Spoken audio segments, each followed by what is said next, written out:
Announcement and 3 now? We're live. What kind of countdown was this? Don't worry about that. Don't worry about that. You're too busy. You should be too busy rising to focus on stuff like that. Try to rise, but you're the one that's live. 2025 Rise of Eddie. Umineko Part 17. Rosa, put down the gun, please.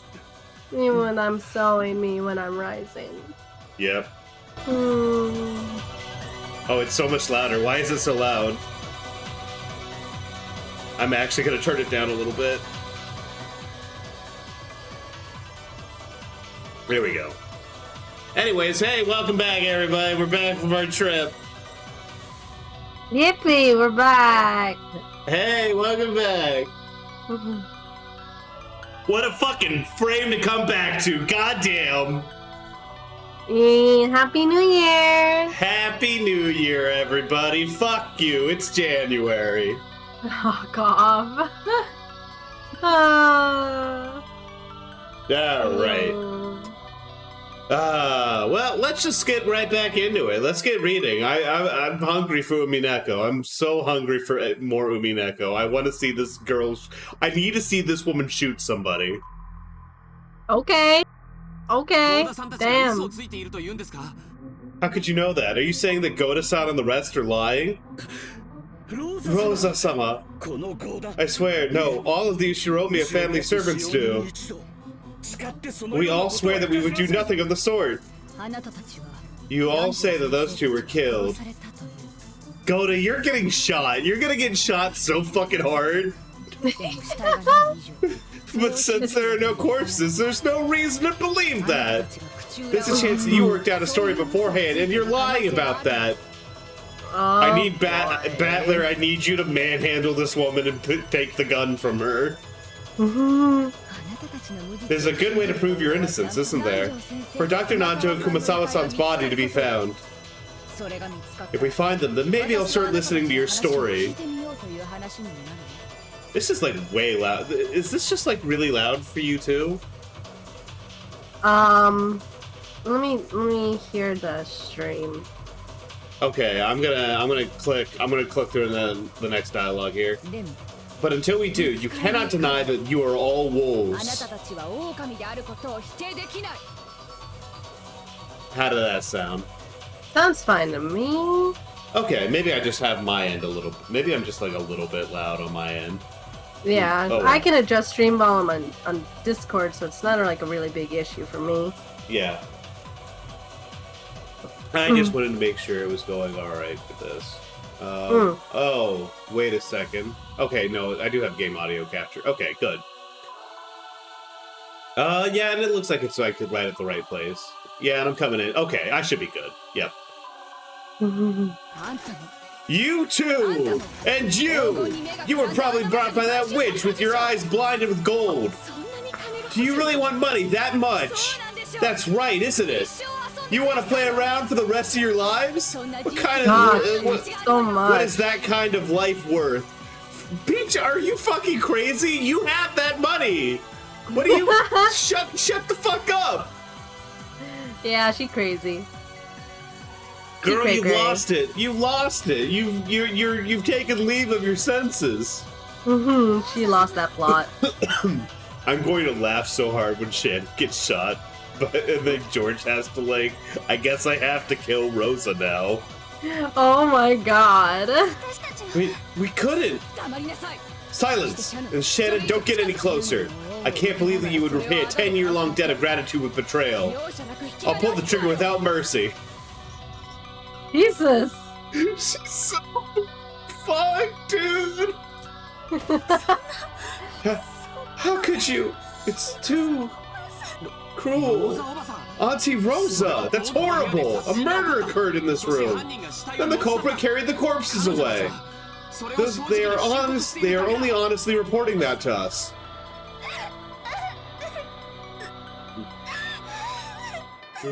Rosa, Jesus Christ. Shannon had finally broken down in tears. She had sacrificed 10 years to the Shiromiya family. She had sacrificed 10 of the most brilliant years of her life. and she had believed that she had built up a friendly relationship with Rosa as well. And this is how she was treated. You could kill a person without using a knife. It wasn't just George Aniki. Even I could recognize that Shannon Chen had been stabbed deep into her heart as blood by the name of tears flowed out. Shannon-san, stay back. Rosa-san, it is true that I have not served for many years, and I understand that I have not earned your trust. However, could you not at least believe Shannon-san? She's dedicated a full 10 years of service to the Ushiromiya family. I'm not telling you to believe me. At the very least, would you at least believe Shannon-san? But I don't understand anymore. I don't understand. We can't seek an answer without suspecting them. That's it. Bit by bit, I'm starting to understand. It's because we seek an answer. That's why everything keeps getting stranger. We don't need an answer. These are all strange murders committed with bizarre magic by the 19th person, the witch Beatrice, as she follows a creepy ritual. Ah, fuck. Oh, no. Oh, that's bad. Let's go, baby. Asa, what's up? Oh, he's so fucked. Isn't that good enough? I don't want to suspect anyone anymore. He's crying. He's coping. He's seething. I think the funniest thing about this game to me is that, like, the rule of the game is basically, Battler, the only thing you can't do is cope. As long as you don't cope and, like, break down and be like, I guess it was magic. Like, you're fine. That's it. You win. Yeah. He's coping so fucking hard. Cope. Oh. Shen and Shannon go to someone, protesting their innocence, half in tears. Genji-san quietly stopped that. Stop. What Rosa-sama says is quite right. Until we find the corpses, we cannot prove that Dr. Nanjo and Kumasawa-san are innocent. That's right. By Rosa-san's argument, if the corpses can be found, then the innocence of at least those people could be proved. But only the people who were corpses. Even if they searched around the mansion and found the corpses, in the end, their own innocence would not be proved. Hey, what's up, Lambda Delto? How we doing? Hi. I'm gonna have to. I'm guessing based off your name that you're a big series fan and a veteran. I'm gonna have to ask, just as a formality, no spoilers, please. This is my first time playing through. Eddie knows about Umineko, but... Yep. But please don't talk to me about Umineko. Yeah. They had abducted Dr. Nanjo and Kumasawa-san, killed them in another place, and locked the room with their own master keys. Unless the locked room could be broken by a method or other than that one, it would be impossible to prove their innocence. But that couldn't be done. They have only one chance to prove their innocence. That can only happen when they meet with the culprit, become corpses, and are reunited with Auntie Rosa. That's messed up. Innocent if they die, guilty as long as they live, almost like a witch's trial. Ah, right, the enemy's a witch. So that makes it okay? Oh, he's losing it too. I finished all. I'd just like to see others' reaction. Gotcha. Rosa, that's what I want to hear, baby. We are furniture working for the Ushiromiya family. Whether we are trusted by you or not, that is not our concern. No matter what assessment you give us, we will only continue to serve until our final hour. God damn, Genji. Yeah, he's so fucking hard. He's the hardest man in any room at any time whatsoever. It's kind of nuts. You really are a model servant. I truly understand why Father trusts you. It is truly heartrending that I must suspect even you. He's like, well, fuck, I don't give a shit. Genji-san stuck his hand into his pocket and pulled out a master key. Then he set it on an adjacent table. I believe that I hold this as proof of trust. As a proof of trust. If that has been lost, then I think it is only natural that I return it.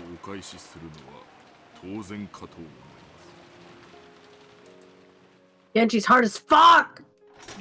God damn. That's good judgment. Those master keys are the greatest basis upon which you have been suspected several times today. Relinquishing them in order to clear away that suspicion may only be a first step, but well, I think it isn't a bad start. You two. Genji-san looked at Goto-san and Shannon-chan. The two of them nodded and set their own master keys on the table. Auntie Rosa laid the two master keys that had come out of the envelope on top. With that, all 5 master keys were gathered in this place. In other words, this was proof that all of the servants' service until today had been negated, and even the final honor that they should have been permitted had been stripped from them. Maria, give me that handbag. Ugh, give it back! Auntie Rosa snatched Maria's handbag, tossed all the master keys in there noisily, then lifted one out and held it up for all to see. She was announcing that she had all of the master keys. Are you satisfied now, Auntie Rosa? Now only the master keys are the ones now the only master keys are the ones you're holding yourself. I hope you're satisfied. This would be a really fucked up moment for her to announce that, yeah, I've been doing all the killing, sorry. Oh my god. Oh my god, that would be crazy! Yes, I'm satisfied. Even if I can't trust anyone, I can at least trust myself. You're a fucking menace. I've been able to get the gun and all the master keys for myself. It really does feel like she's about to start killing everybody. Jesus. What is wrong with this woman? Now I don't have to suspect anyone. You're all happy too, right? No, you're fucking insane. Yeah, no one's happy in this situation. Now you don't have to be suspected anymore. Ah, fuck. Yeah. Ah, son of a bitch! Motherfucker! How long? How long? Son of a bitch! Holy shit! Alright.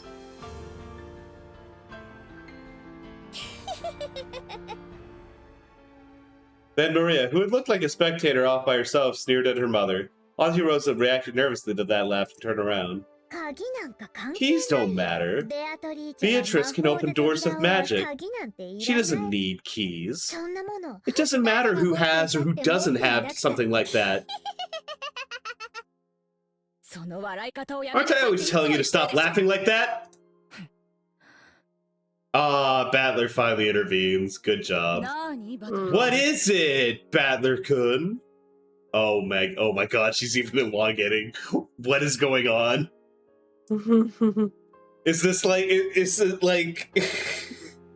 like when you've succumbed to the paranoia and the bloodlust, like you become, like Beatrice can take over a little bit? I'm drinking water. I had just cut between the two of them. No, that's not it. I was on my knees and hugging Maria's head. I was crying. Battler, you're so fucking based. You're so cool. Just stop it already, Auntie Rosa. Maria was right. Oh no! Wait, no! Stop going, you bitch! Ah, you motherfucker! What are you talking about? Maria, I'm sorry for doubting. I'm sorry for not believing. Oh my god, he got broken in half. God damn. Mm-hmm. Battler. It was all the witch is doing. The witch is doing. All that stuff about tricks and locked rooms never mattered. It's just that the witch Beatrice actually exists, and she really was a witch. Because I didn't believe that. It was this painful, this sad. Battler, you believe in Beatrice? Yes, I believe. Beatrice exists, and she's a witch who uses strange magic. Oh, this is so bad! Oh, this is so bad, dude! Battler. Maria let go of my hand, and then she was the one holding my head. That's the way, Battler. This is so fucked up. Beatrice existed. You just couldn't believe that easily, so couldn't see her. The witch exists. Will soon come. You believed in Beto, so I'm sure you'll be invited to the Golden Land. Very soon. It'll be very soon. Nothing to be afraid of anymore. Not afraid, okay? Always be with me, holding hands, okay? Let's solve the epitaph riddle together. Everyone ignores it. I was so confident that they were gonna get to it this time, and then they're like, no, I'm an adult and I have a gun, and I say we're gonna start threatening people. Let's think about Bito's problem. Bito's been saying it from the beginning. She hasn't said anything other than let's play and solve the problem. Right, she did. Searching for the culprit was just a total waste of time. Only we had just believed in the witch. After softly brushing my cheek, as my tears kept dripping down, Maria kissed my forehead, soft as a feather. For just that instant, Maria's smile, which I had once thought was creepy, looked like an angel. We have returned the Master Keys, but our loyalty to the Yoshiromiya family will not change. From now on, we will not enter the parlor without permission. Rosa-sama, please lock the parlor from the inside. You truly are an admirable person. When the typhoon passes, if the cries of the seagulls return to this island again, I wonder if we will be able to trust each other once more. If you were to grant us your trust once again, there would be no greater pleasure. You're right. We'll definitely be able to understand each other when the seagulls cry. It would probably be better if we left this room as it is until the police come. Rosa-sama, if you would please lock it, we will return to the kitchen. If you need anything, please command us at any time. Thank you. If you are a wolf, how shamelessly you speak. If you are a sheep, I'm sorry for throwing you into the wolf cage. Furniture trusts its fate to the family. Even if it comes to throwing away this life, it is, if by that your trust can be regained, it would be a great honor. I hope that you can all remain healthy until the typhoon passes, if that is at all possible. This is a rhapsody of blowing winds and pouring rains performed by the typhoon. When the performance ends and the curtain closes, we will surely be able to grasp hands once together again. Yawn! When the seagulls cry. And Rosa nodded in response. Genji-san turned on his heels. He left the servant room, and then they all died. Everyone's dead. Goda-san's face was still streaked with tears, but as he'd listened to Genji-san's words, maybe he managed to sort out his heart. His face had been truly shameful, but it had returned to the face of the Goda-san we knew well. I will also be waiting in the kitchen. If you need anything, please command me at any time. If you wish for some warm food, I promise to have the very best prepared for you. Thank you. I would like to ask you for breakfast tomorrow. And the boat will probably come by midday tomorrow. Thank you. Thanks for everything up until now. Your cooking was my only pleasure on Rokunjima. Certainly. I promise you I will prepare supreme breakfast. Please, look forward to tomorrow morning. Thank you. Only pleasure, damn. Tomorrow morning, let's make up while drinking some delicious coffee. I want George to be like, fuck you, I'm going to shoot you. Yeah. George-kun? I'm going with them too. Yeah, that's, that makes sense. It's alright, George-sama. Please, return to the parlor. There are no more Master Keys anymore, so if you are with Rosa-sama in the parlor, you won't be threatened by anyone. That's right. That's how things are. Objectively speaking, I think that being with me in the parlors would be the safest. Oh no, lady! You're looking really trigger happy. Yeah. Like, really trigger happy. But I won't force you to stay with us. George-kun, you may stay in any place you feel is safe. Popping in to say hello, I have a busy day tomorrow, so I'm asleep. Yay, thank you for stopping by. Good night, Barry. Happy holidays. Happy New Year. Fuck you, it's January. You are already an adult. It's up to you when, where, and with whom you spend the time until tomorrow morning. Welcome back home. Fuck you. It's January. Good night. God, take care. Yes, I will decide by myself who I'll spend the night with. Aniki. Patrick-kun, stand with Auntie Rose in the parlor. I'm sure that's safest. Compared to that, I think being outside the parlor isn't as safe. So I can't leave in her place like that alone. It's not like I suspect Shana-chan and the other servants. No, anyone at all. I don't want to suspect anyone. The inheritance? The gold? It's just stupid. There's no way people are killing each other over that. Yes, I know better than anyone how pure your heart is, Patrick-kun. No one will blame you. No one. Aniki. It's okay. I'll protect you. If you're with me, even Beatrice can't lay a hand on you. Oh. Because even though I'm small, I'm a witch. So cute. Yeah, Maria-chan. I'm leaving Battler-kun in your care. Alright, Shannon. Let's go. Yes. Rosa-sama, if you would excuse me. If you have an order, please call me at any time. I'm sorry for saying something so cruel just now. I don't expect you to have forgiven me by tomorrow morning. When tomorrow morning comes, let me apologize again.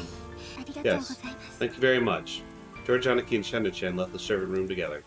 Now, only Maria, Auntie Rosa, and I were left in this disgusting blood-stained room.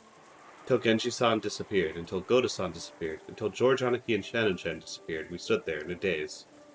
After their presence and their footsteps had disappeared completely, Auntie Rosa giggled at them as though she had just remembered something pleasant.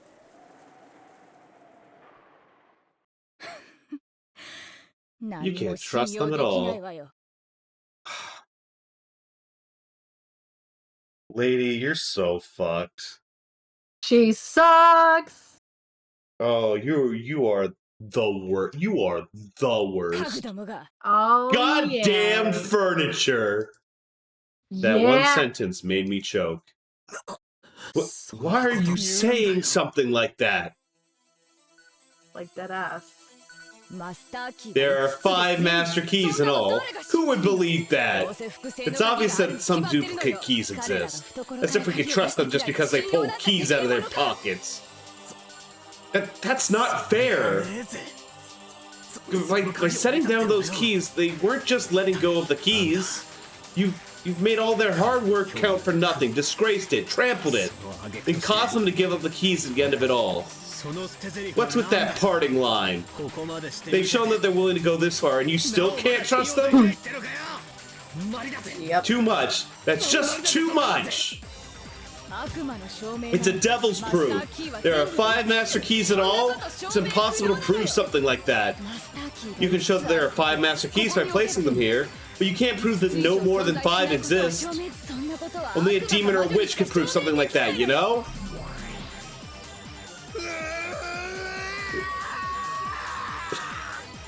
He's so normal. Stop it already! Stop it already! Please, Beatrice, show yourself right now. Tell Auntie Rosa and Red that there are only 5 master keys. Please, I beg you, this can only be proved by devils. A witch like you can prove it. Please, Beto, show yourself here and tell Auntie Rosa that those are all the master keys. There's no need to suspect anyone anymore. There are only 5 master keys. There are only 5 master keys. He is so fucked. Whatever could be wrong. It doesn't reach Rosa's ears, no matter how often I say it. It seems that there must still be someone who denies that I exist. Isn't that right? Hero me a battle. I accept it. I accept it. You exist. You exist. You definitely exist. Yeah. So I beg you, stop this already. It's Stop over. it already. Stop it already. Oh, it's so fucking, like, it's so fucked that she's like, no, I need everyone to accept it. That's fucking evil. That's so evil. She is definitely losing her own game. She is definitely losing her own game because of this shit. But it's so evil in the meantime.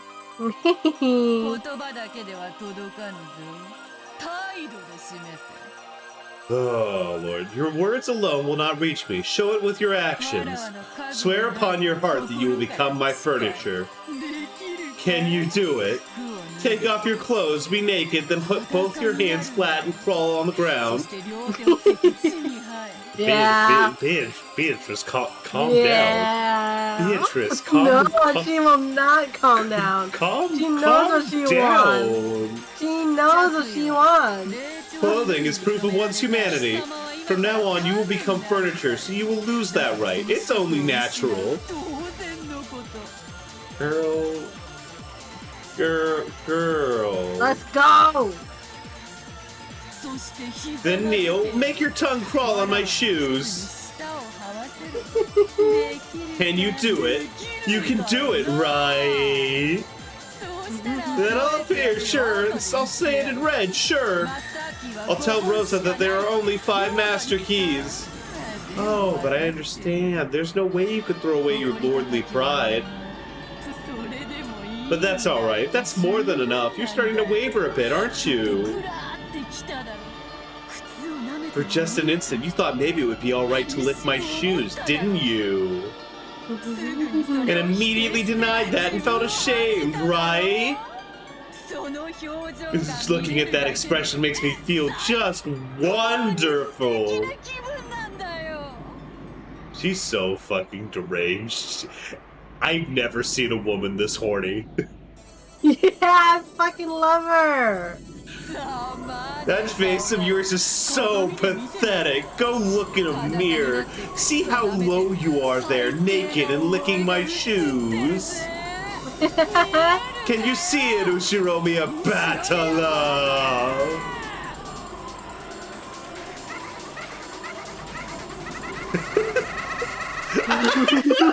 Oh, she's so fucked. Oh, jeez. Oh, gee. Oh, Jesus. Okay, 6 o'clock. Fleeting resistance. Jesus Christ, Rosa. Unbelievable. Are you saying that that's the truth? Yes. We described everything as we saw it. George folded his arms and started humming again. The kitchen was once again absorbed by a long silence. George-sama, I understand well why you aren't able to believe it so suddenly. After all, even though I'm sure I saw it with my own eyes, I still don't know what it was I saw. Sure I saw it. Sure I even got into a scuffle with it. And yet, I almost feel like it was all an illusion. I see. So that's why you couldn't go into the details in front of Auntie Rosa. If you'd actually told her what you just told me, it would have created even bigger problems. Yes, I understand now that Genji-san handled it all in a remarkably composed fashion. If only I had the power to explain it.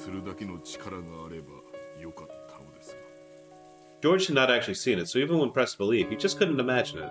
It was only natural, because even the people who had actually seen it had ended up questioning themselves as to what it was. Let me back up a bit. Bruh's back from Boat Town, goddamn right I am. Hey yo, what's up, Liger? How we doing? Let me back up a bit. Shannon, you said that when you thought Kanon-kun was an imposter, you went to pick up some spider webs, right? Why did you do that? That's right, I was thinking about that as well. Why spider webs? I heard it once from Kumasawa-san. A long time ago, evil spirits lived in Rokkenjima, and they, feared spider webs. And they say there's a legend that people treasured spiders' webs as rewards against magic. So I, just went with it. This year has been nothing but immediate and severe financial misfortune. Oh god, no, I feel that. Yeah, no, I'm same. so sorry. Yeah, no, same. Like, what happened? Tell us. I think I was also just a bit confused. Interesting story. Kumasawa-san was very knowledgeable about these kind of tales. I keep adding san. I had to replace all 4 of my tires. Ah, no, san's fine. Damn, that's all fucked. 4 tires? What happened? That's fucked, dude. Spiders are useful after all. Certainly the existence of such a creed isn't strange at all. I'm sure that Tori's shrine was subtracting the power of those evil spirits. And since the spirit mirror was broken, that power revived. I have no doubt that it became the power to make Beatrice-sama revive. If while I was in that weak-hearted state, hadn't done such an outrageous thing.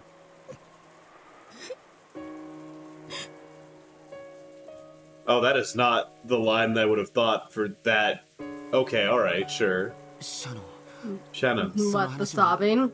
Yeah, like the sobbing matching with, no, I wouldn't have, you know. I love that they, like, type out, like, the cried stuff, like, I don't know. There's some, like, real raw feeling. Oh, yeah, but, like, sometimes it just doesn't match up, right? Like, that did not feel like an, kind of I like think you really have to kind of like pick and choose sometimes, like which iteration you want to believe. Yeah, after that, the mechanic kindly told me I didn't pass inspection, so I had to get my brake pads done too. God damn! Oh my god! Jesus Christ! Yikes. I'm so sorry. How much did this all end up being? If I may ask, it's okay if you don't want to share. It's okay if it's too much to share. Oh, I'm so sorry, dog. I don't blame you for that.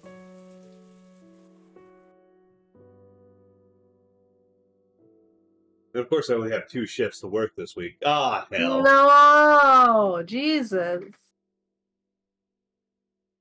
This is a nightmare. Since long ago, Shannon had often hinted at a certain occult aspect regarding how she had met George. While he did lend an ear to her tales, George had always thought this was the typical of a girl, associating love with fate and chances and miracles.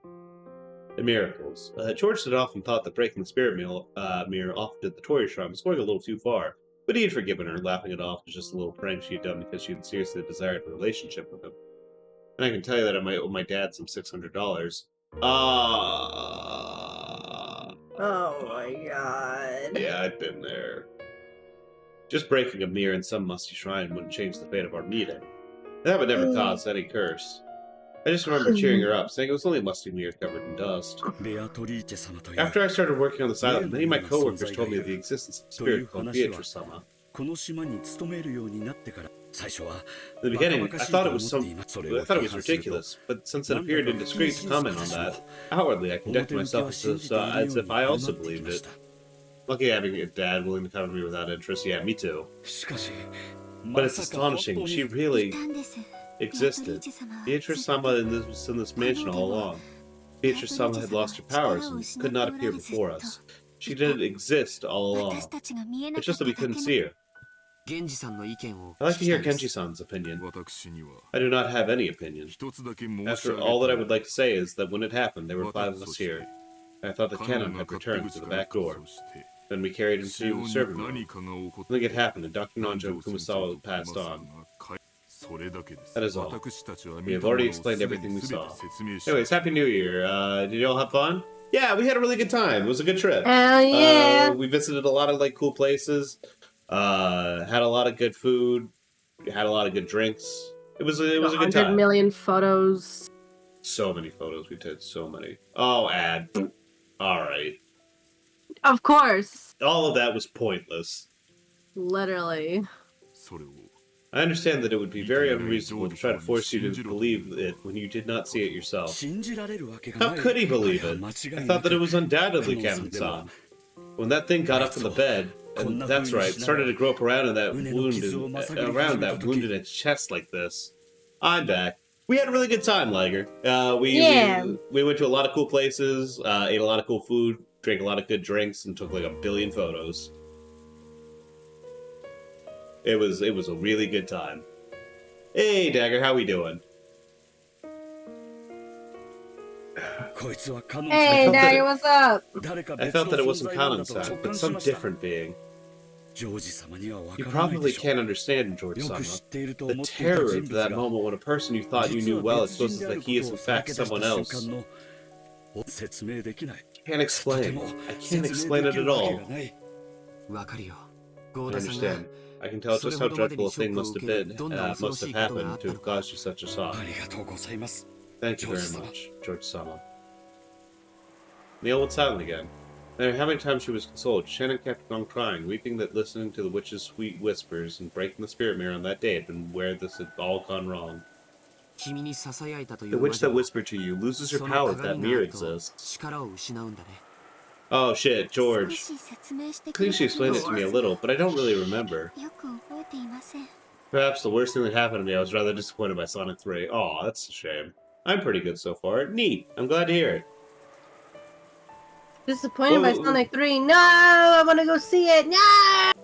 What exactly hit you with that disappointment? I think she said something about how she couldn't release her power if that mirror existed. What happened to this mirror that you broke? I don't remember. I suppose since I left it broken, it would just have been lying there the way I left it. So when, as they say, the reef was struck by lightning and disappeared, it would have gone to the bottom of the ocean. I bet picking it up and taping it together wouldn't have made it effective again anyways.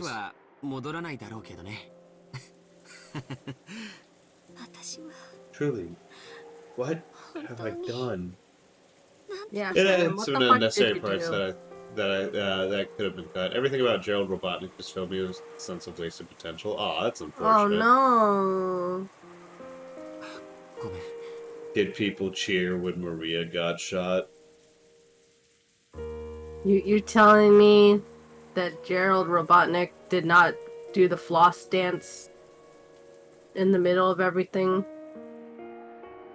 I have bad news, Dad. Don't tell me they don't shoot Maria. Tell me that that child is dead.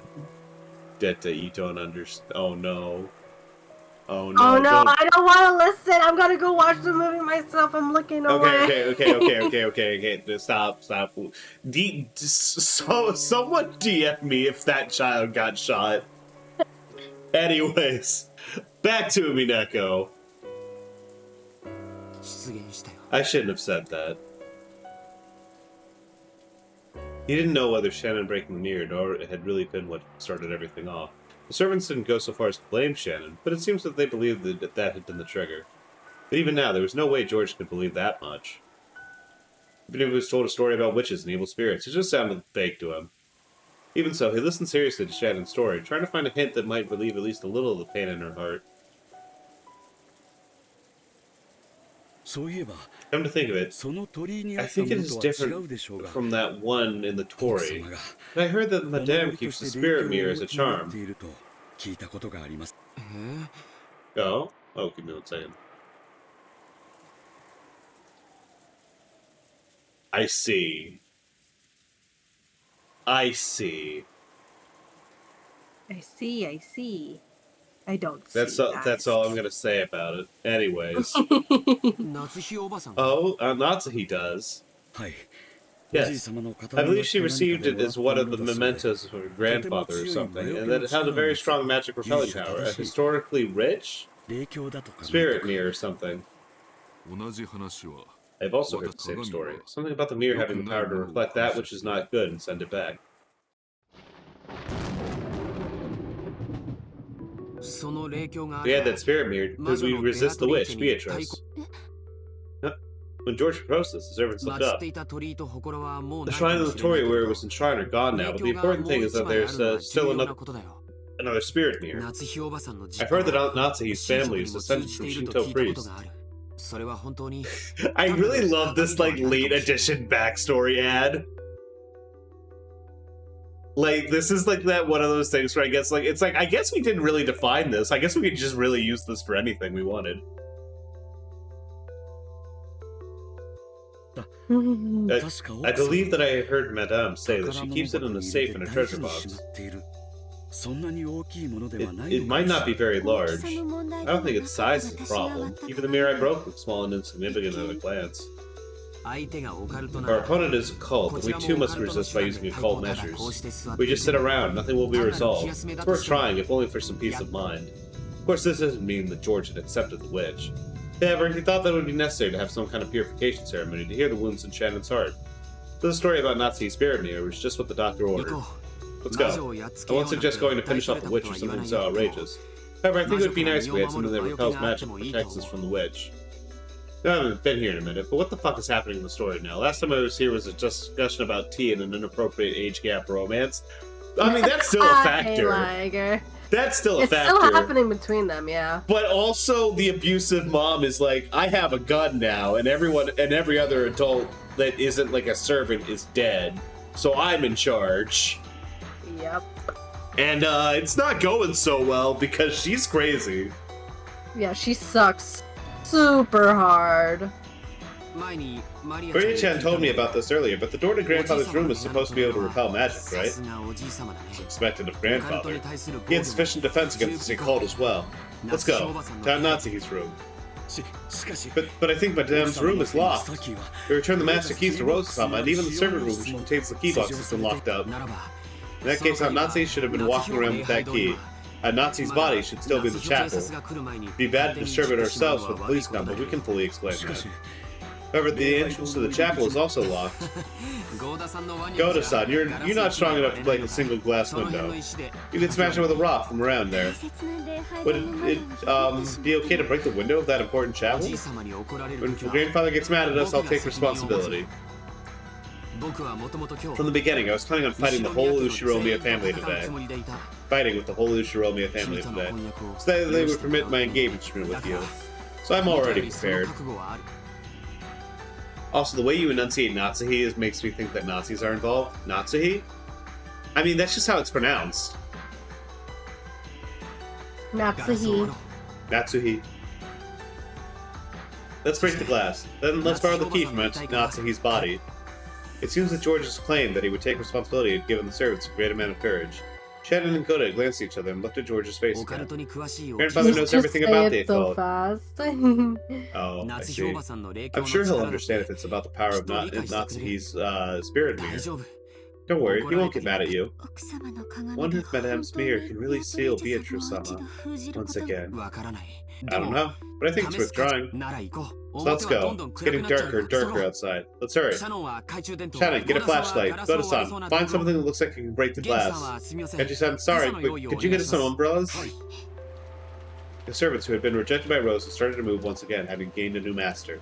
George, who was normally calm and gentle, was now exuding a commanding presence. I'm like, I want to, like, this might be calling the shot a little bit too early, but I think this might actually be the most impressive George is throughout the entire game. I don't think he peaks higher than this. Fair enough. Shannon checked the emergency flashlight, just in case she changed the batteries. Goda was examining several heavy-looking cooking tools. Normally, a self-respecting chef like himself wouldn't want to use them for anything other than their intended purposes. But now he's frantic to fulfill the orders of the one he accepted as his master. After some deliberation, he took a large, weighty frying pan. Genji removed several umbrellas from the umbrella stand, set them in the corner near the back door of the kitchen. He did 3 of them. Genji-san, I cannot go with you. It would be embarrassing for me as the head servant of the Ushiromiya family. We were all absent when an order was to be given.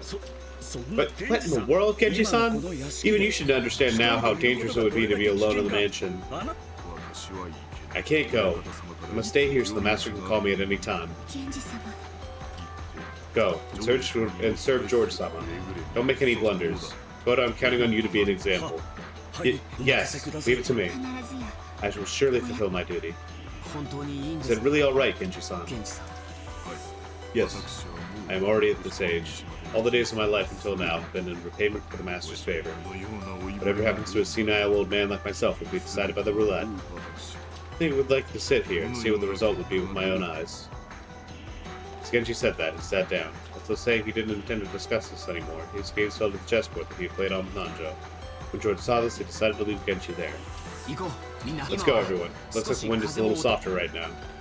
George took an umbrella and dashed out into the hallway, and George and Shannon and Goda chased after him, each holding a tool. Did you see the art Ray made for Flips? Yeah, it's really good.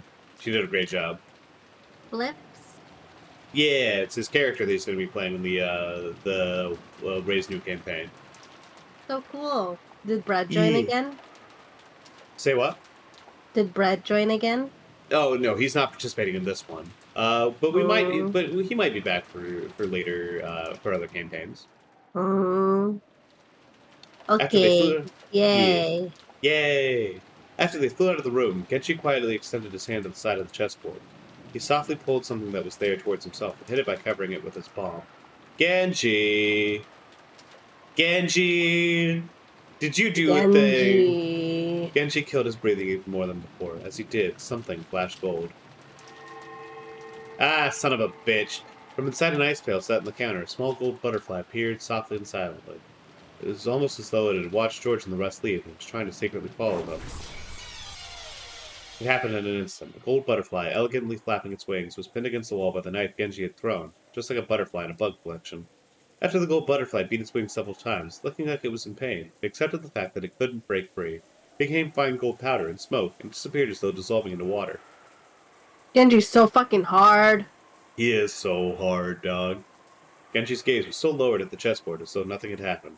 Maybe he would think of a brilliant move very soon. but no matter what move he made, his opponent would not be able to respond for all eternity. Even though he knew that, Genji searched for a brilliant move.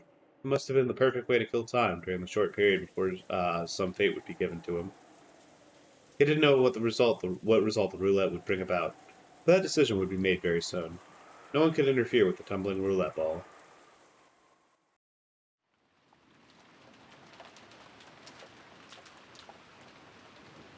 The door to the parlor was not only locked, but blocked with a barricade made of sofas and the like. Auntie Rosa seemed to suspect that if a suspicious person appeared, it would be by breaking the window. Sitting on a one-person sofa, her back to the door, she continued to hold her gun. I didn't know what was happening anymore, and so my body and mind wore out. I was just playing with Maria however she wanted. In Maria's words, Beatrice was testing us to see whether we could solve the epitaph with gold, so we had to challenge this riddle. In the beginning, I'd been a little interested and tried to solve it, but I didn't have a clue what these weird paragraphs even meant in the first place. I didn't doubt there was some riddle hidden there, but I couldn't imagine I would solve it by chance. Dude, he's fully given up. Yeah. He has been broken. In the middle part of the epitaph, there were lines saying to journey to the Golden Land over the course of the 1st to the 10th twilight. On the first twilight, sacrifice the 6 chosen by the key. On the second twilight, those who remain shall tear apart the 2 who are close. It was obvious that this hidden of the first 6 murders had already occurred in the chapel in Jessica and Cannington's murders. If this was being followed, then we have to be prepared for yet 5 more people to be killed. On the 4th twilight, gouge the head and kill. On the 5th twilight, gouge the chest and kill. On the 6th twilight, gouge the stomach and kill. On the 7th twilight, gouge the knee and kill. On the 8th twilight, gouge the leg and kill. Bodies of Dr. Nanjo and Kumasawa Bachan hadn't been found. However, if we reasonably assume that they were the sacrifice of the 4th and 5th twilights, they would surely be found in a pitiful state with their head and chest gouged. In which case, could we expect that 3 more would be gouged in the stomach, knee, and leg, and be killed? Who would that be? I looked around the room, noticing that there were 3 people here. But how should I say it? My emotions seemed paralyzed. Strangely, I didn't find it terrifying. Maria noticed me, with my upper body entrusted to the sofa, gazing lazily up at the ceiling. Apparently, she felt I was slacking off my riddle solving. She got mad at me and told me I wasn't being serious enough. Maria. Hey, Maria. Yeah? What was it again that Beatrice said she would do if we solved this? I was sure that the witch had written in her letter that she would give up on collecting the interest or something abstract like that. I was optimistically taking that to mean that she would give up on killing the whole family. What was it really written with that meaning? I didn't really feel like solving that riddle would actually save us. I thought that even if we did solve it, we would just be doing what the culprit wanted us to. It would all be a wasted effort. No, that's not true. If you solve the epitaph, Bito's ritual will be over. So there won't be any need for more people to die. Really? Isn't that rule just something she made up? If we solve this riddle, we'll probably know the location of Grandfather's hidden gold. We'll surely go after that and... won't. Which knee? I don't think it matters, dog. How can you be so sure? The gold was Bito's from the start. She won't go after something that's hers. Then why is Bito giving us all these big hints? Not just that, why did she even set up this game-like thing? Magic needs risk. Risk? I don't really get what you mean. For example, in a marathon, do you think that a medal that anyone can get by running the whole thing is worth the same as a medal given only to the person who gets first? No, I don't. What are you trying to say? That in the end she's just playing around? Purposely giving us a chance? No! That's what magic is! No matter how great the magic, there are always risks and weak points. No, there has to be. I don't get when you call it magic, but if I think about it as a gamble, I can understand a little. If you aren't prepared to lose big, then you can't win big. The slimmer the chances of winning, the bigger the payoff. That's it, exactly. Magic is gambling. Hit the casino. Let's go. Wait, I'm not good at gambling.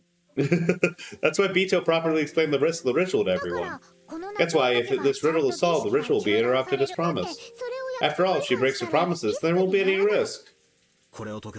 We solved this. Will she really keep her promise? Why are flowers beautiful even though they wither? Why is it that an artificial flower isn't beautiful even though it's so elaborate you can't tell the difference by looking? Human beings can bring about miracles by gambling their death. If there was an undying human, that person would have no way of bringing about a miracle. It's the same for us, for life, for witches, and for rituals. If we don't bear risk, we can't achieve anything. What do we do if we solve the riddle? We press our answer buzzers and put a hand in the air. Tell the witch her answers and see what she says. Ugh. Beanball. I love beanball. Ugh. I don't know about that. But if we solve it, the ritual will surely end automatically. You sure know a lot, Maria. Did you learn all of that from Beatrice? Yeah. So if you don't bear a risk, nothing can be gained. That is doubtlessly the way of the world, but it was in conflict with the chessboard theory style of thinking that I like. A move in chess is always the search for the best play that minimizes the risk and promises an advantageous turn of events. You don't trust your place to chance, like in gambling. That's right, there's no room for gambling in an intellectual game. Yet this person called Beatrice was carrying out such an outrageous crime, or maybe a ritual, while purposefully imposing conditions for her own loss and announcing them to us.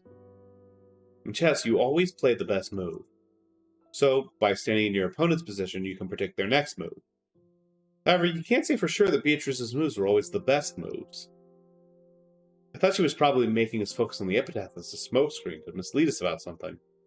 But Maria said all of that was, that of all things was impossible. She said that this was a genuine risk that the witch had taken, and therefore proof that this was a formal magical ritual. I can't understand this witch called Beatrice. She must be committing this chain of murders with some goal in mind. So why would she deliberately expose the conditions for her own defeat? No matter how I flip over the chessboard and think from my opponent's perspective, I can't understand why she would give up if this riddle was solved. Why? I don't understand the significance of swapping to this alternate, more modern Vito.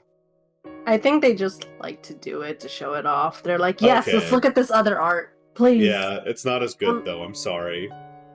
Yeah, but she's so cunty. She is really cunty here, yeah. Isn't it almost as though Beatrice doesn't care whether she wins or loses? It's natural that a chessboard reasoning wouldn't work if you played chess against an opponent like this. I don't understand. What is it that Beatrice is after making her commit this crime? If she just wants to massacre us all, she could just do it secretly without this whole crazy setup. Ow. There's no need for that scrupulous advance notice, dramatic suggestions of locker room, or anything. It's all over-dramatized. I don't get the point at all. As long as I continue to think of Beatrice as a greedy human culprit, will I be unable to understand anything? If I don't accept her as a witch, will I be unable to even set the pieces on the chessboard at all? She really is a witch, and everything Maria said is true. And there's only one thing we should have been doing. We shouldn't have bothered with any of the reasoning of the Discord or the searching for the culprit. We should have all gathered in the dining hall, pooled our knowledge to solve the riddle. If we had pooled the knowledge on that many people, maybe we would have been able to at least grasp the thread of the answer. We greedy humans, desiring to gain something more than one another, never pooled our knowledge and were offered up sacrifices one by one. In the end, were we humans getting what we deserved? We thought we were thinking, but we were actually thinking only of our greedy selves. In the end, chessboard theory is a technique of thinking where you project yourself on your opponent. So greedy people look inside their opponents to see their greedy selves. I looked vaguely at Auntie Rosa. She was probably tired from being under all this tension this whole time. She wasn't sleeping, but she was continually staring vaguely at some point off in space. Auntie Rosa proclaimed that she couldn't trust anyone who had not been killed. Auntie Rosa's chessboard thinking saw herself inside her opponent. In other words, Auntie Rosa might be an isolated woman, unable to trust anyone, unable to let her guard down. Long ago, I think I heard a bit about it from my dad. Auntie Rosa had originally been a very obedient child, because her age was so far separated from her other siblings, because her confrontational siblings had often made conflicting demands of her. She had been going through some psychological hardship ever since she was young. Apparently, when she had taken the side of one sibling, often another gave her a hard time for it. Certainly, Auntie Rosa had said many things today that could be taken as abusive language. But those were the words that had been engraved into her vocabulary because they had been showered upon her as well. The many abusive words that she had spoken were also the same abuse that Auntie Rosa had been showered with in the past. Now that I think about it, I have the feeling that her style of speech today has occasional traces of Auntie Ross and Auntie Ava in it. I just assumed the similarity came from being siblings, but maybe that wasn't the case. The first time I was able to sympathize from my heart with Auntie Rosa, who I had come to think of as only being gentle. Then what about Maria? Maria had been claiming something for a while now. If we could just solve the riddle that the witch had presented to us, the ritual cult, and we would definitely be saved. And I think she also said that Beatrice would never break the promise she had made. So that describes Maria herself. She is the one with the most innocent heart, who would never break the promise. So she believed that Beatrice wouldn't break the promise either. She could believe that. But wasn't that just an image of Beatrice that Maria had imagined? There's no proof that the real Beatrice definitely keeps her promises, right? Here we go. Ah, shit. I keep my promise. It's like, I like how she pops in like, fuck you for implying that. Yeah. Genuinely kill yourself. I keep my promises. If you solve the riddle of the epitaph, you shall be able to reach the Golden Land. When that happens, the ritual will end. No more people will die. So you're saying a complete monster like you follows the rules. I won't deny that I am brutal and unjust and a monster. However, I am a witch. I use magic. In order to use magic, there are some rules that must be followed. It is precisely because I am a witch that I cannot neglect those. You should believe at least that much.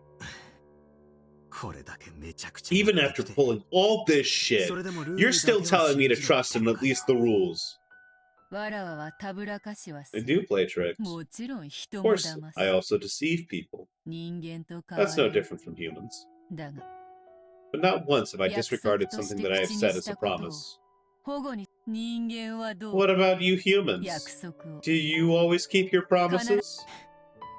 Given that we have catchphrases like keep your promises, it's doubtful that we always follow them as we should. From my perspective, humans are much more selfish monsters. There's nothing as doubtful as a human's promise.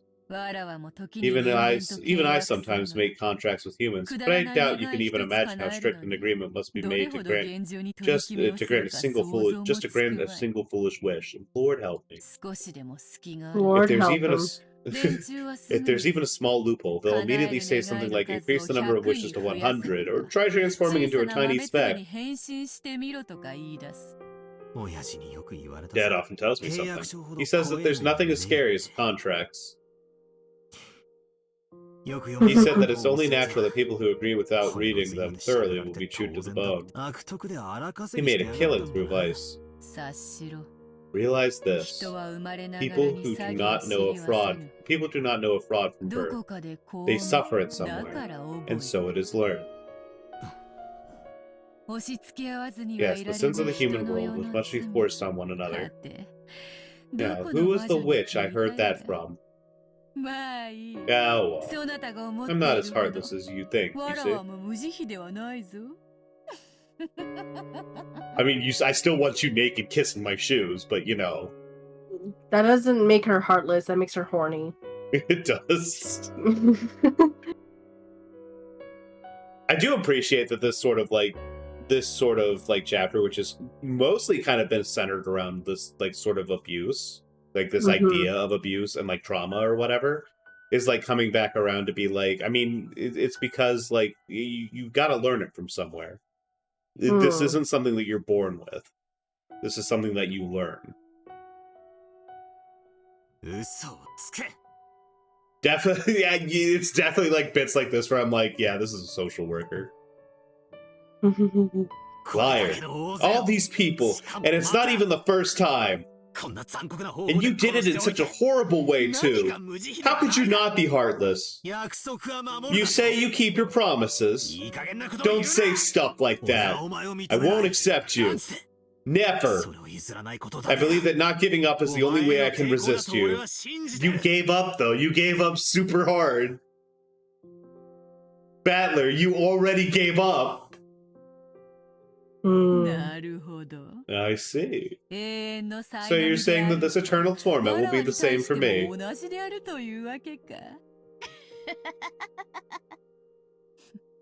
Maybe so. 1,000 years is a long time. Maybe a witch's true strength is decided not by their magical power, but by their endurance. Yes, it explains how terrifying Lady Byrne is. Damn you, babbling on and on about incomprehensible stuff. Hurry up and continue that eternal torment or whatever. I'm prepared to stick around for 1,000 years, or even 10,000. This is, like, really romantic. This conversation is, like, crazy romantic, right? I'm not imagining this. Yes. Good, good. It looks like you've regained some of your will to fight. It would be boring otherwise. Calm down. Don't you often see it in multiplayer games? You enter as a new challenger, but the opponent is so weak that it's a bit of an anticlimax, so you lose on purpose to extend the game until the last round. You get serious and beat them to a pulp, right? Beatrice. How have you been playing fighting games? How have you been doing this? Magic. I guess. Beatrice is a gamer. Beatrice is a gamer. Beatrice, what fighting game do you think Beatrice plays? It's gotta be something. It's gotta be something mean. like if it's not like if it's not like a mean ass fucking fighting game, then I don't think she'd play it. Yeah, no, like an anime style game would probably work. MK, she's got better taste than that. I think she plays Marvel. I think she plays Marvel versus Capcom. Oh. She plays those mean ass fighters. She plays those ones where you can just fucking like go. You can do some crazy bullshit. Anyways, hey, what's up? How we doing, human? Hi. Hi. Alright. I don't play fighting games, loser. I don't get the analogy. Yeah, it's the same as wine. You don't let it age well, it won't sparkle. You are a wine that can withstand that process. I'll age you carefully. I'll raise you to be the best alcohol to color my elegant time. I really do appreciate how much, like, Beatrice, almost immediately recognizes the value in Battler. Like, she's like, with the rest of them, like, with the exception of, like, Maria, maybe, she's like, yeah, whatever, I could take or leave you, but she sees Battler, and she's just like, you are special. I gotta make sure that I do this one right. Let me eat you up. Yeah. So don't let this much break you. Keep on denying me. After all, as long as you don't accept me, I'm nothing more than a fleeting illusion.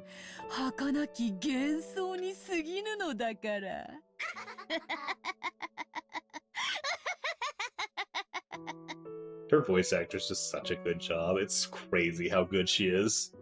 I know. Like, everyone's like really good in Umineko, but Beatrice is like fucking crazy.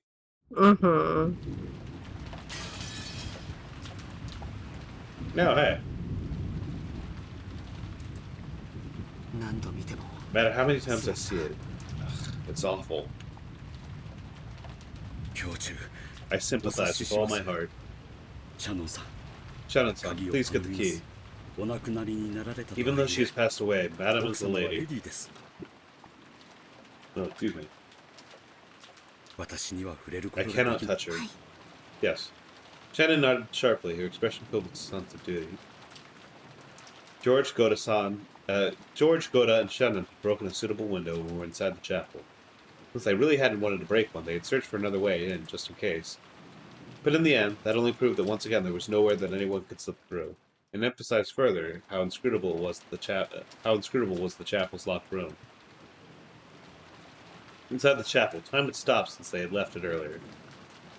Of course, even George could not approach that horrible Halloween party again. It was only natural, since it made him remember the sadness of losing both his parents at once. And Goda, thinking of the possibility that their bodies might have changed in some horrible way now that half of a day has passed, didn't want to let George approach. Shannon had followed Goda's instructions and approached the party table. Normally, Shannon might have resented having another dirty job forced on her, but now she could truly understand Goda's mental state. Despite Goda's prodigious skill, he had gotten into trouble, lost his job, and been left out in the street, and then Natsuki had given him a new life. Even though it had just been a casual employment for Natsuki, Goda must have felt that it was a turning point in his fate.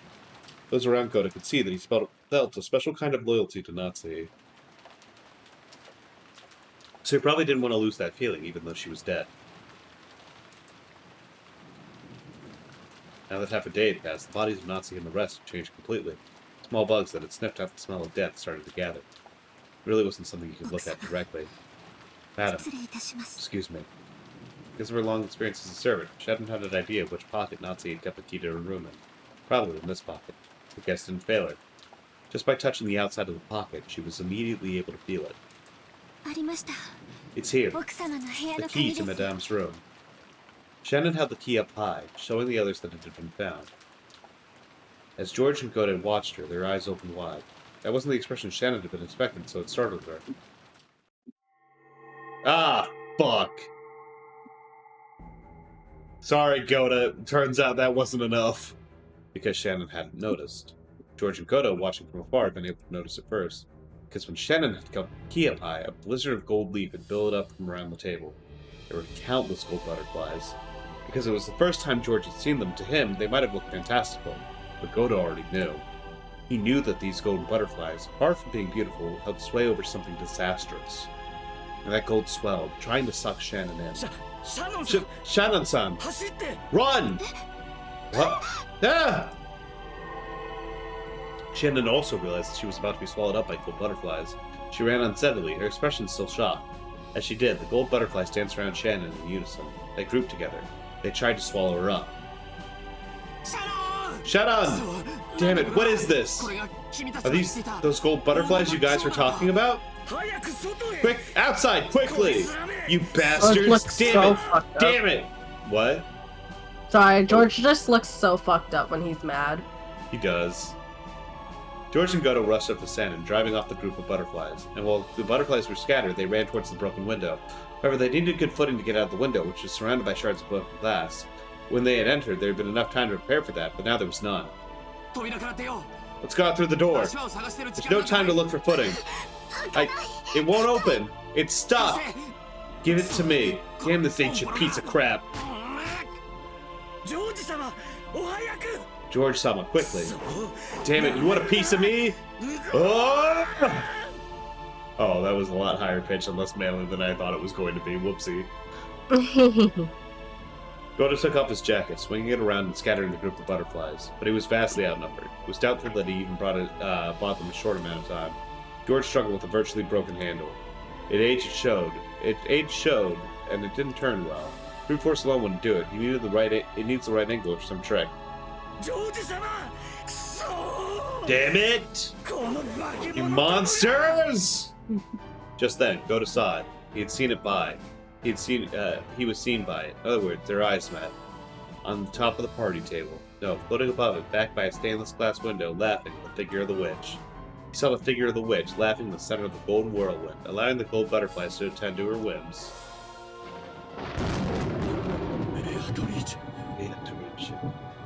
It should have been Goda's first meeting with her, but he knew it at a glance. Just like the other servants had said, this certainly the witch of the portrait herself.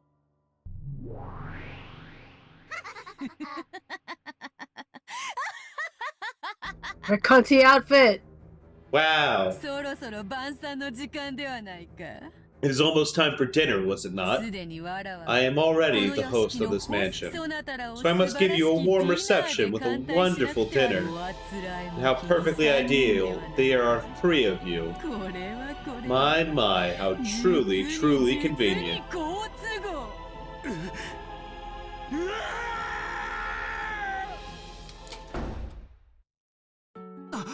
It opened! Koda-san, quickly! Beatrice-sama. Huh? Are you sure you want to just stand there? If you think this place is suitable for your cemetery, then very well. I'll praise your spirit for wanting to stay by your former master's side, serving them even after death. The gold whirlwind enshrouding the witch burst. It was like an evil hand that had literally spread its fingers and was trying to attack them. The group of gold butterflies attacked with a whoosh sound. Hurry! We can't stand here! George's voice brought Shannon and Goda back to themselves. Standing here now would be the same as a frog being stared down by a snake. They had to resist. They had to fight this incarnation of the new brutal and frightening order that developed from Njima. He does look wild when he's angry. There was no time to take out their umbrellas. The 3 of them dashed out into the pouring rain. They never realized because they didn't turn around, but the gold butterflies apparently couldn't handle the rain too well. This hampered their ability to chase after the 3. 3 people ran from their golden pursuers and flew into the mansion.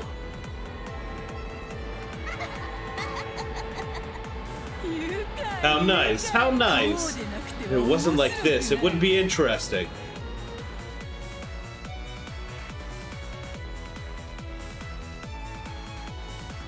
He unlocked the door and flew into the room.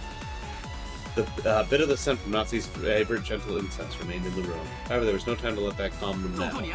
Where is it? You said it was in a treasure box, right? It's just something I heard. I never knew where it was actually. Where it actually. I think it's probably in her dresser or the corner by the bed. Janet claimed that because of her woman's sense. Woman's sense, yes. She's like, I also be shopping. I know where it is. That's where I would put my magic mirror if I had one. But in the corner by the bed, there was only an incense burner, a half-read novel, and a pair of glasses. But the dresser was elegant and had many drawers, and they would be understandable if she kept some of her valuables there. And it's definitely not the box on top of her dresser with the lock. Woman's sense is fucking crazy. That's nuts. And Natsuhi, I'm sorry. He began violently opening each of the drawers. He had to hurry. He couldn't actually hear footsteps, but he had a feeling the witch was approaching. He had that feeling that her laugh was approaching. He pulled out of the drawers one by one and examined their contents. Every small box for makeup looked like a treasure box, and the amount of effort it would take to inspect them all made him feel a little dizzy. He definitely did not see the box on top of the bed. The one with the lock on it. You know, the treasure box. No. No! But maybe it's this box. It's locked. I can't open it. At first glance, it looked slightly larger than a music box. When shaken, it rustled as though very small objects were inside. But it was locked and wouldn't open. Normally, you'd hide the key somewhere nearby, but maybe some people always take it with them. I don't know. There's no choice. Let's break it. We can't do it recklessly, right? We might break the mirror inside. Is there some cool tool we could pry it open with? Damn it! Goda looked all over the room, trying to see if there was some tool that they could use, and he noticed the door, which had been left over ever since they entered. He approached the door to close it and noticed the abominable shadows of people approaching from beyond the darkness in the hall. No, the phrase shadows of people wasn't right, because that referred to human shadows. You can't call the shadows of beings that aren't humans the shadow of people. George-sama, hurry! Goda's voice trailed off. It was the shocking seeing a procession of those not of this world. He was a servant. So he knew all the servants that worked for the Ushinomiya family. But he didn't know about these. However, they were definitely servants. They weren't servants working for Ushinomiya Kinzo or Ushinomiya Kraus. Ah, it's these fuckers. They were new servants who worked for the new master of the mansion, the Golden Witch Beatrice, and they also had sick arm blades. Hell yeah. Who had goat's heads and bright red, boiled eyes of lava. Oh, fuck yeah! Yeah. The new master laughed loudly and trimly directed 6 of these new servants. He saw her pierce the darkness as she came. Of course, she was clad in golden butterflies that were her symbol. Gotta hurriedly closed the door and locked it. However, the instant he locked it, it returned to normal, just though it had been knocked back by a spring or something.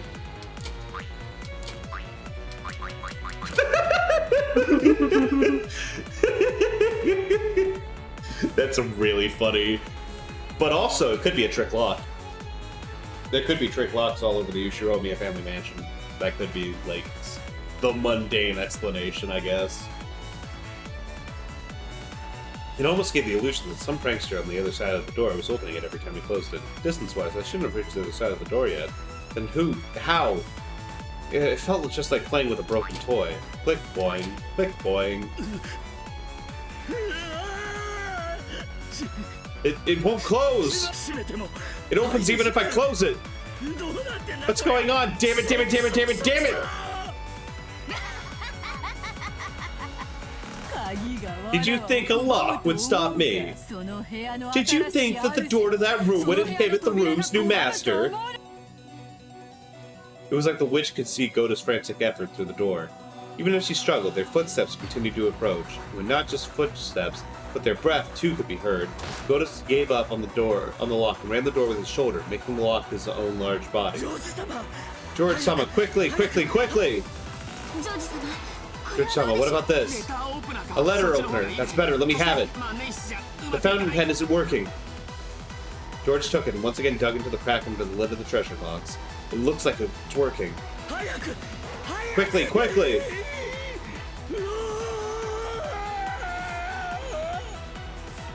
The pressure from across the door grew even stronger. Goda screamed. It wasn't a war cry for this test of strength. He was terrified. He was simply terrified that, except for a single wooden door, he would be touching something definitely not of this world. But he was still lucky. He wasn't touching them directly, because they were on the other side of the door. So it was natural that if he did touch them directly, Goda's cry would turn from something brave into a shameful and yet very real scream that would make glass shatter. Ah, fuck! Another one of them demon bitches! Yep. Anime girl jump scare. Anime girl jump scare. Goda couldn't believe what he was right before his eyes. Going through the door, an arm, almost looking as though it was sticking through the surface of water, slipped through as though it was perfectly natural and shrunk the back of Goda's hand as he desperately tried desperately to hold the door closed. Girl, you gotta calm down. It traced slowly up his arm to his chest and then his chin. I really hate that, like, I was, like, so, like, wow, I can't believe that lust is, like, genuinely lustful. I was sure they were gonna, like, pull their punches on that. And then they're all lust. They're all horny. I really, you know, I thought I was like, wow, that's cool. I know. I didn't want to break your spirit, though. By now, Goda's scream was not yet even vocalized. He could hear a sweet whispering voice from across the door. It wasn't coming from the witch, but judging by the sound of the voice, it was a young woman. But there was no difference in the fact that it was a voice from one not of this world. Beelzebub. How cute! Hey, you see it, right? Your light flashing before your eyes? Tell me, when it's over.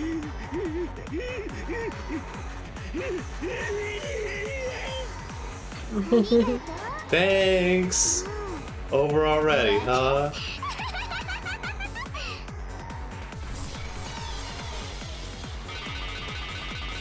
Ah, this shit.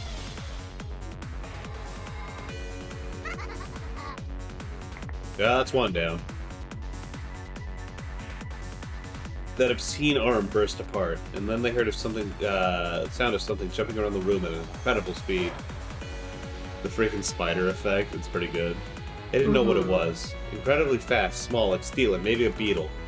But it buried itself right in the center of Goda's chest and stopped. For the first time, they realized that its true form was something like a stake with a strange design on it. Goda's large body shook, bent backwards, and fell over. As it did, the door opened softly, even though no one was pushing it. The new masters of the room were welcome in. Almost as though the door itself had accepted them.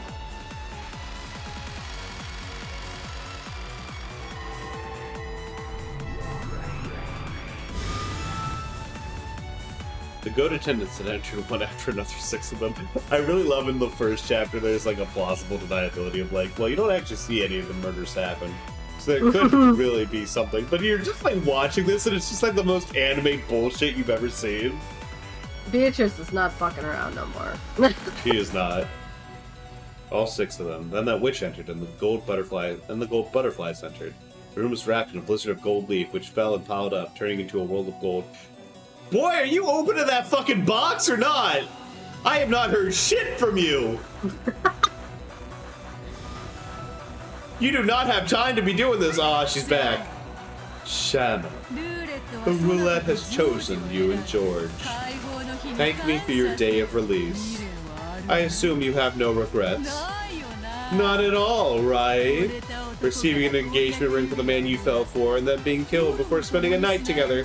That isn't a regret at all, right? You wanted him to teach you the happiness of being a woman, didn't you? Beatrice, you're going a little bit hard on this woman's sex life, especially considering she might be you. She's really horny. She is. No, Shannon, it's hanging. Your regret from your mouth. I can see it dribbling from your mouth, Shannon.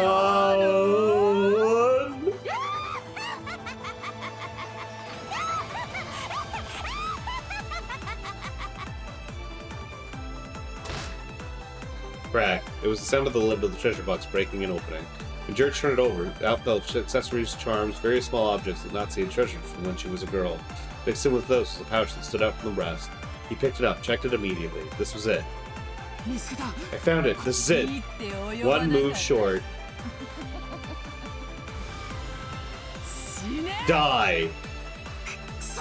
Damn it! All at once, the gold butterflies attacked George, who was painfully slowly trying to remove the contents of the pouch. God damn it, George, get your shit together. Oh, fuck. Ah, shit, he did it! Just then, it seemed like, just an instant, a bright red flash lit up the room. That red flash seemed to wipe out the gold butterflies that were raging around the room, within a circle drawn with Shannon at its center. Therefore, it was a very defined scene, almost as though a single streak of light had cut through the clouds in the ceiling, in this world of gold. George, who was curled in a ball trying to protect himself from the group of butterflies, didn't have a clue what had occurred. Yeah! Now it's time for her anime bullshit! Yeah! Then he noticed that Shannon was blocking the way to him, shielding him. With a serious face that she had never shown him before, she glared at the witch and the rest. I'd forget. She's like, fuck. I forgot about that. Whoopsie. Right. Yeah, they all can. Okay, yeah, that makes sense. You were also Kinzo's excellent furniture. Shannon, your bobbies are crazy. Yeah, they're going nuts over there. And you've matured much more than Canon. How dare you do that to Canon? Not the fact that you killed him. How dare you erase his remains and even try to disgrace his honor? Come now, Shannon. Is that what's making you mad? If you're lonely because you can't be Canon, just ask me. I'll bring you together anytime.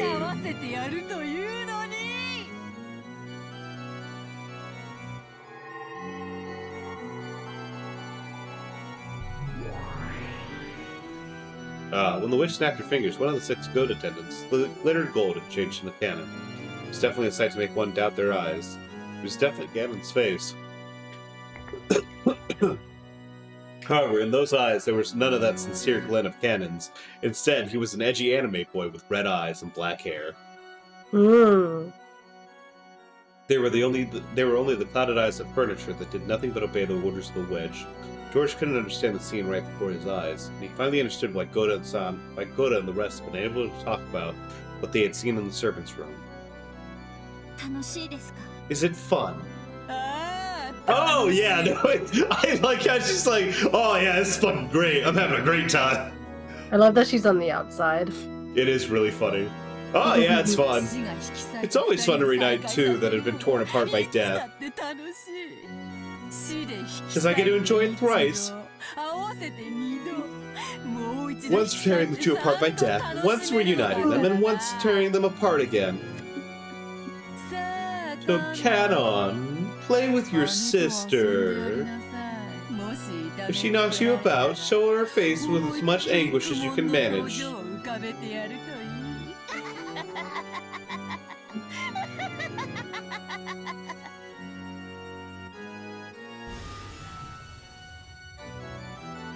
From the imposter cannon's arm, a strangely shining trail extended. They planned to tear Shannon apart with that. George, what was that mirror? George is just, you know, I don't know, useless. George, I just like a minute talking. Mm-hmm. Shannon, who still hadn't prepared her heart, apart with a single stroke. I won't forgive you. For dishonoring the dead not once but twice, I won't forgive you. Stop babbling, get killed by your brother, Shannon! I just love how, like, that part of me is like, ah, yeah, forgot about that. And, like, man, fucking shut up. No, this is great. I'm having a great time. That's, like, genuinely how she is. Yep. I'm sure you'll be able to have a good dream.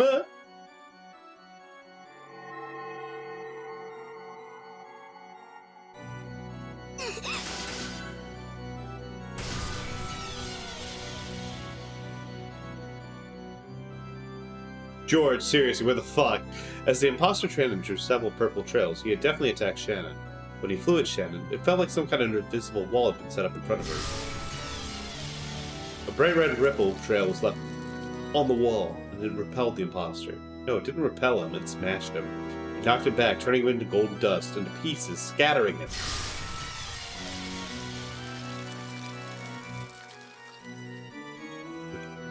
The figure of the foolish furniture who had mocked Cannon's form and even disgraced his honor after his death broke into countless gold butterflies. And those butterflies themselves broke into pieces, and those pieces were broken into pieces, until they were no longer butterflies, but a spray of gold disappeared. George! No! We do not have time! No. He's gotta keep bumbling. George, son, please don't move from there. I don't want to shift the central axis. This is a surprise. Even though you make a face like you wouldn't hurt a fly, you can display such power. I see, so the spirit mirror is lending you power. But you don't have the preparations or the time to draw the true power of that spirit mirror. I won't give you either one.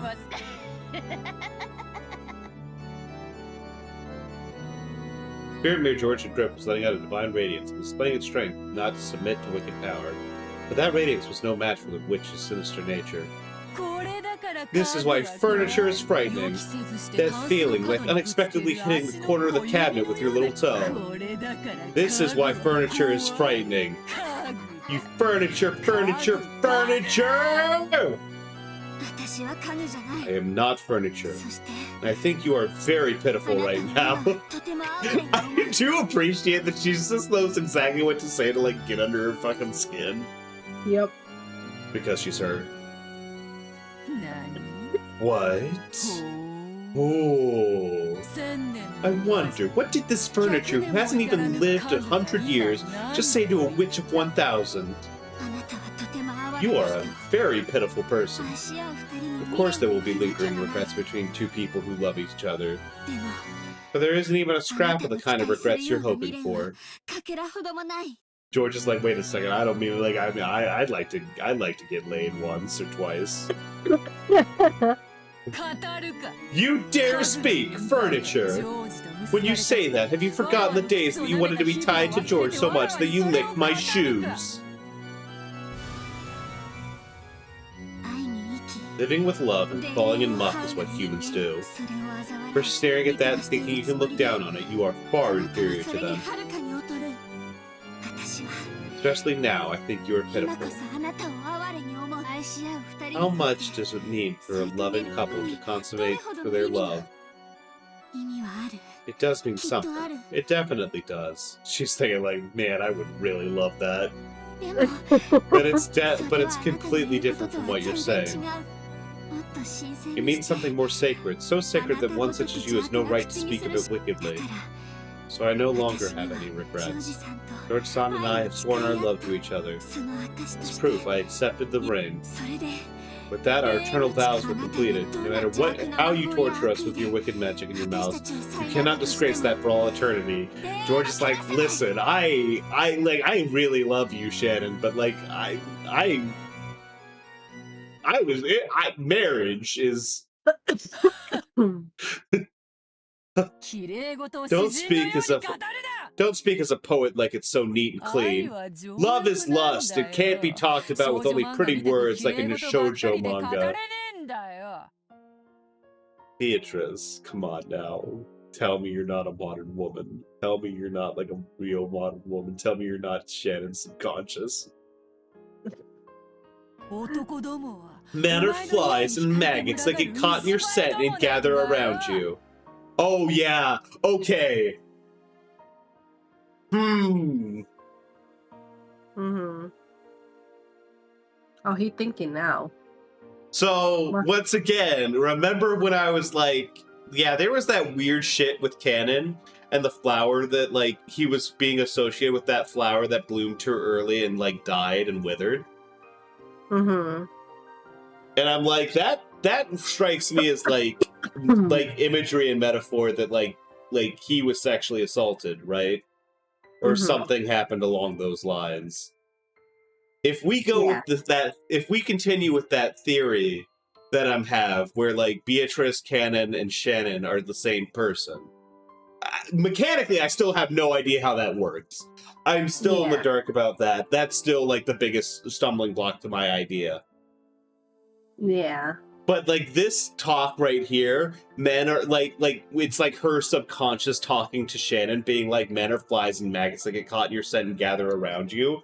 And like talking about like the purity of love without consummation or whatever. Like this is definitely feels like someone talking through their trauma. Yeah. Do you still not understand that at your age? You'll despair when you get even one glimpse as the blackest hard lust of that glasses man behind you. Glasses man. This is the first time that Beatrice is directly referred to George, I think. Oh my god, yeah. No. Like talking about George, like, you know, but like referring to him as like glasses man behind you. And like when he's in the room. That's the closest she's ever said to like talking to him.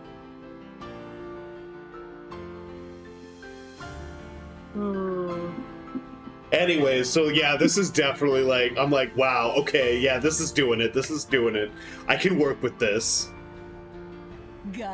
You'll be devastated, speechless. No words, no reaction, no expression, no goddamn good at all, Shannon! Speechless, no words, no reaction. This is like a victim speaking. This is trauma lashing out. But also there's like, why is Battler's catchphrase in there? Which one? No goddamn good at all. I don't know. Influence? I guess, but like... Coincidence? I don't know. I don't think it would be coincidence. I once again, I am choosing to respect Ryukishi through reputation and what I've seen so far, right? I'm not assuming that this is coincidence at all.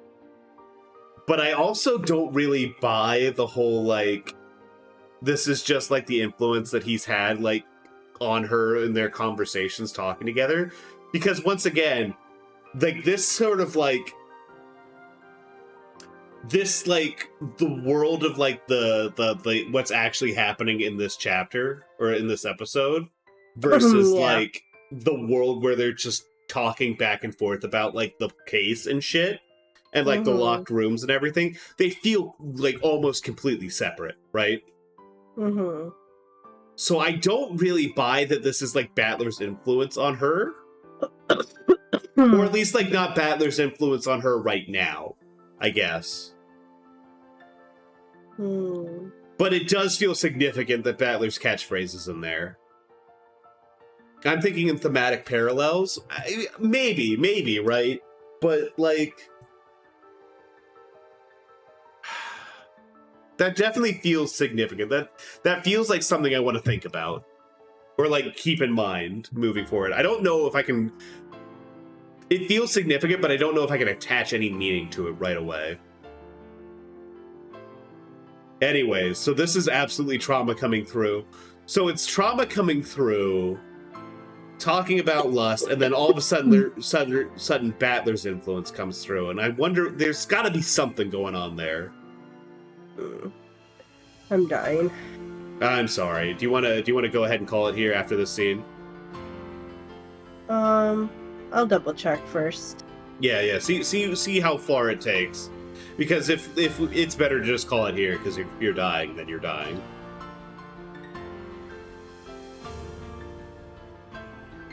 Oh, this is fascinating. I'm reading this and I'm like, oh, my brain's on fire. What does this mean? What does it mean?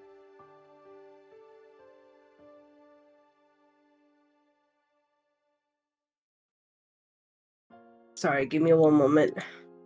I lost my spot. No, that's all good.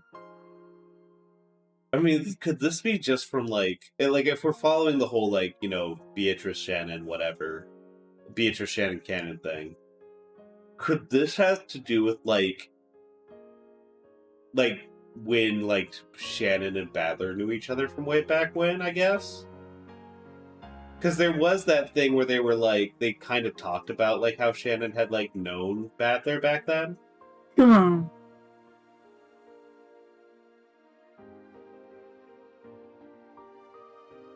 And maybe that's it, but even then, that also feels like kind of a weak connection, I guess.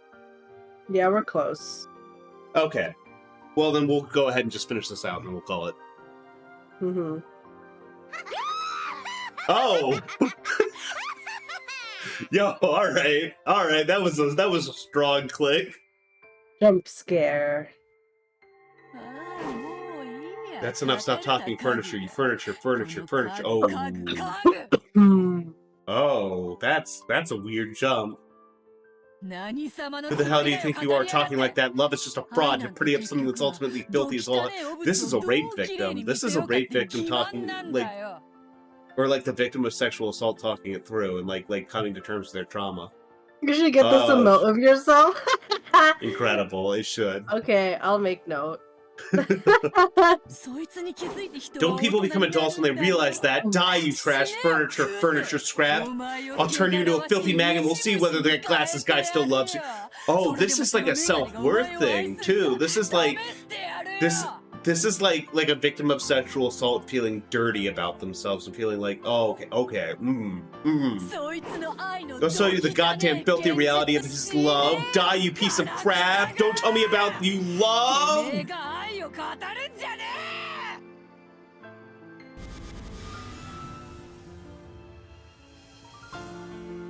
The invisible column of light with Shannon at the center started to have bright red ripples drawn all over it at once.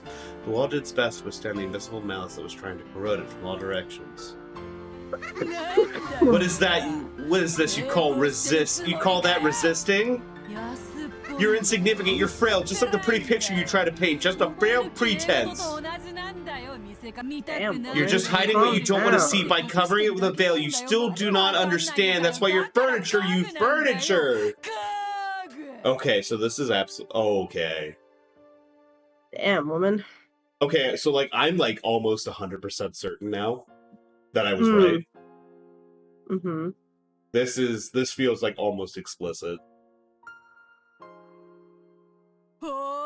See, it's chipping away. Crunch, crunch, smack, snap, out thin. How shameful. Compared to your frail resistance, Parmigiano Reggiano would take much more effort to shave.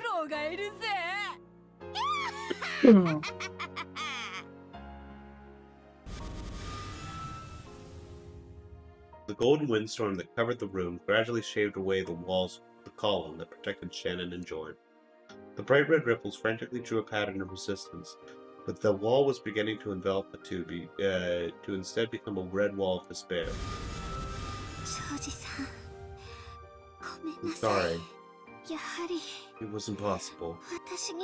For me, after all. Yes. Thank you. You fought for my sake. That alone George, makes me you're happy. so useless. You are genuinely, like, super useless, dog.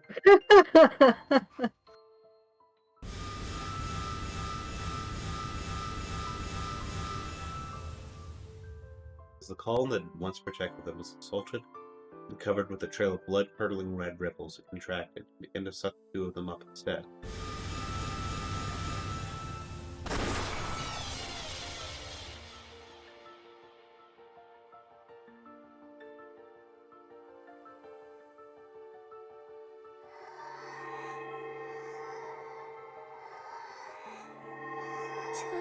George-san, can I ask a favor? Shannon grasped George's hand beside her, so George hugged her shoulders just as strongly. What is it? Till the end, please let me hear you say you love me. Sure. Dio, I will forever.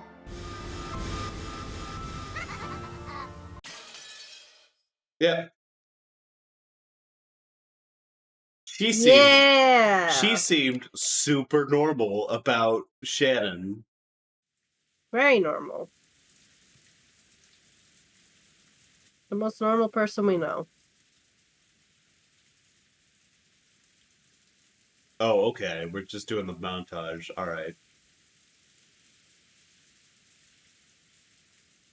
Kenji's like, damn, I really dodged a fucking bullet there. Goddamn. Literally. Oh, ooh, God. Oh, that was so good. Oh, that was so good. Oh, I'm so right. I can't breathe. Eddie, I'm halfway being like, no, that's that's confirmed. Oh man, that I'm so glad we're back. I love Umineko so much, dude. I can't I can't believe it had been so long. I felt so bad. I could have sworn it was way sooner than fucking November 30th. Yeah, we've just been running. We've been busy with other stuff, and we've been doing other stuff. I wasn't gonna be like, oh, whatever about it, but I'm like, I need it. I need it in my veins. Yeah. All right. Anyways, thank you guys for all coming out. I'm glad we're back. Once again, we will probably be doing more Mario Party tomorrow. We're probably going to be doing Jamboree. We're going to see how that goes. Yeah, it's going to be another collab stream, and then after that, we got the for real this time, seriously for real, the last Disco Elysium stream. Yeah. For real, the last Disco Elysium. 3 years of Disco Elysium. Yay, I love playing video games. I definitely don't get stressed out and have a complex about completing them before I work on anything else. Hooray. I'm so sorry I did this. I did this. Yippee. Anyways. Alright, we'll go ahead and see you guys later. Let me see. Who is live? Doopy doop-bop. If my web browser would work, I would really appreciate that. Eddie, is anyone live? Let me go check. Please and thank you. My web browser is not responding for some reason. Okay, Sane is live. Sane and Kersha is live. What are they streaming? Kersha is live? According to Dagger. Oh, Kersha's stream is struggling. Oh no. I don't see Kersha. I think Twitch is entirely. Oh no. Okay. Here, give me 1 second here. I'm restarting my internet browser real quick, just so I can check. Okay. I thought that was just me tonight, but... Oh, okay. Well, I'm not getting transcoding on anything. Damn, that's unfortunate. Okay, Sane is doing art. I am not. Yeah, I'm not seeing Kersha at all. So I'm gonna go ahead and raid Sane then. Let's go Sane time! Yippee! Yippee! Yippee! __. Wow! Everyone. Yippee! Hooray! Let's go. Have fun over at Sane. Please enjoy whatever art they are working on. In the meantime, good night, Dagger. Thank you and goodbye. Chat messages, sniff, sniff. Sniff, sniff, sniff, sniff.